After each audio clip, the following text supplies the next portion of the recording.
back at you today with Psalm number 40. I am sitting out in front of my office and recording this, so people are probably going to drive up and look at me like I'm crazy. Oh well. This is delight in the will of the Lord. Oh, yes, we definitely need that. I waited patiently for the Lord, and he inclined unto me and heard my cry. He brought me up also out of the horrible pit, out of the miry clay, and set my feet upon a rock, and established my goings. And he hath put a new song in my mouth, even praise unto our God. Many shall see it and fear, and shall trust in the Lord.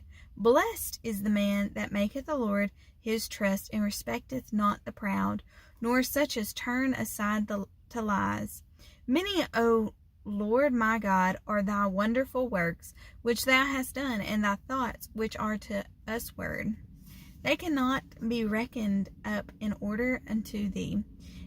If I would declare and speak of them, they are more than can be numbered. Sacrifice and offering thou didst not desire. Mine ears hast thou opened. Burnt offering and sin offering hast thou not required. Point to Jesus right there. Then said I, Lo, I come. In the volume of the book it is written of me. I delight to do thy will, O my God. Yea, thy law is within my heart.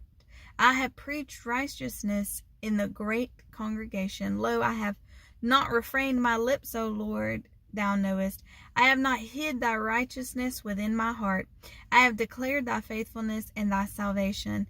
I have not concealed thy loving kindness and thy truth from the great congregation. Withhold not thou thy tender mercies from me. O Lord, let thy loving kindness and thy truth continually preserve me. For innumerable evils have compassed me about. Mine iniquities have taken hold upon me, so that I am not able to look up. They are more than the hairs of my head. Therefore my heart faileth me. Be pleased, O Lord, to deliver me. O Lord, make haste to help me. It's that simple, folks. That's all you got to do. To break free from your sin is call out to God. Admit you are a sinner, just as David did here, and call out to him. He's saying that he sinned more than the hairs on his head. Sin, full of sin and iniquity. And yet he knew all he had to do was call out to the Lord. Let them be ashamed and confounded together that seek after my soul to destroy it. Let them be driven backward and put to shame that wish me evil. Let them be desolate for a reward of their shame, that say unto me, Aha, aha. Let all those seek thee rejoice and be glad in thee. Let such as love thy salvation say continually, The Lord be magnified. But I am poor and needy, yet the Lord thinketh upon me. Thou art my help and my deliverer. Make no tarrying, O my God. Do not wait, Lord. Do not wait. This is an amazing analogy right here of us, coming to the Lord, our salvation. We didn't have to make that sin offering. We did not have to make atonement. Instead, Jesus' atoning blood made that atonement for us. All we had to do was call out to the Lord. And this is amazing here where David says in verse 2, You've lifted me out of that miry clay. You've taken me out of that pit. The Lord does that, folks, when we fully come to salvation in the Lord. And I'm saying fully because, folks, so many people... I was listening to a brother Sunday morning. I had him actually give his testimony, and he told many times that, he was told he was saved at 7 years old. He was told he was saved again when he was in his early 20s, but he was never fully saved and fully come to the Lord and fully free with that salvation until he was about 36 years old, when he understood what it actually meant to be saved. And then folks, it was a 180 degree change for this man. This man completely changed his life. He completely changed his way of being. There was no more sin. There was no, I'm not going to say there was no more sin. There was no more being bound by his sin. There were innumerable evils that were compassed against him, but yet at that moment he felt freedom finally, and he turned and changed and walked away. The people around him even said, "You don't even speak like you used to." Because that's the kind of change it should be when we come to complete salvation. I love this part here, and I believe I'm going to pray this over you right now, and I believe we all need to pray this over ourselves. Lord, mighty God, let them be ashamed and confounded together that seek after my soul and those listening souls to destroy it. Let them be driven backward and put to shame that wish evil and ill will against us. Let them be desolate for a reward of their shame that say unto us, Aha, that they would say anything ill will, that they would speak any evil against us, that they would try to commit any evil against us, that they would try any attacks of evil against us, that they would try to bring us down by any kind of lie, any kind of delusion, any kind of anything that would go against this ultimate an amazing word of God. Let them all be destroyed, for they're just even trying. Let them all fall short of their trying. Let none of it pass through to even harm us, to do us any kind of harm.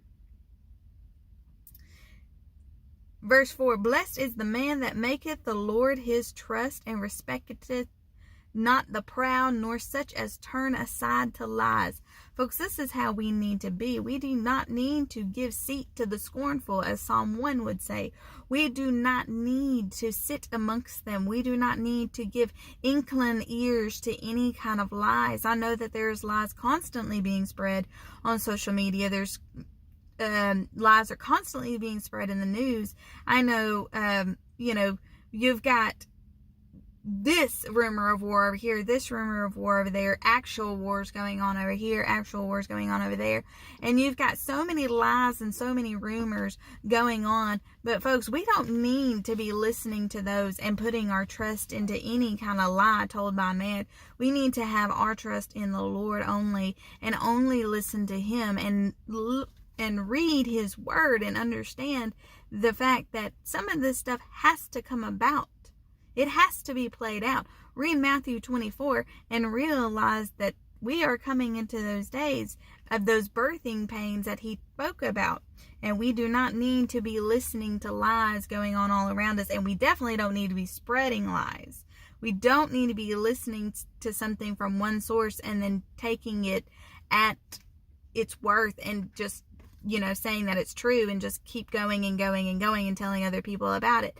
No, we should do, first of all, our own research, our own due diligence on this thing, and find out whether something is true or not before we start talking about it. And ultimately, take it to the Lord first. Pray about it first to know whether or not it is true. In verse 7, it says, In the volume of the book it is written of me. This was one of those that I listened to Perry Stone, excellent preacher on here, who was talking about that. Different books up in heaven. That, a lot of people just talk about the one book, the book that is written of the names of life. And that's it. They don't go further on. And I'm kind of like, you think that's the only book in heaven? No, there's a plan even written for you. This is what David's talking about. That the book that is written for me, the book that is written of me, let me submit to thy will and not my own will. This is something I know I talked about not that long ago in Sunday school. I delight to do thy will, O my God. Yeah, thy law is within my heart. You know how a law gets into your heart? By reading it, by studying it, by memorizing it. That's how this word right here gets implemented into your heart.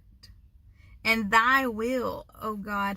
See, we need to be focused a lot more on thy will be done and less on my will be done, because we all focus way too much on our own wills, and we want to be full up of our own will and not focused on God's will. And Brother Billy at my church, he said over Sunday morning, he said, you know, it's really hard to be full of the Lord when you're so full of the world that you have no more room for God.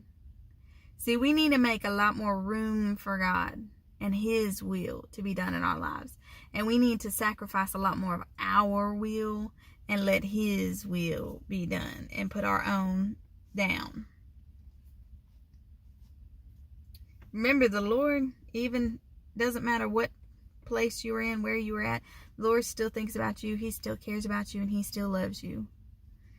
I pray that this lesson has blessed you.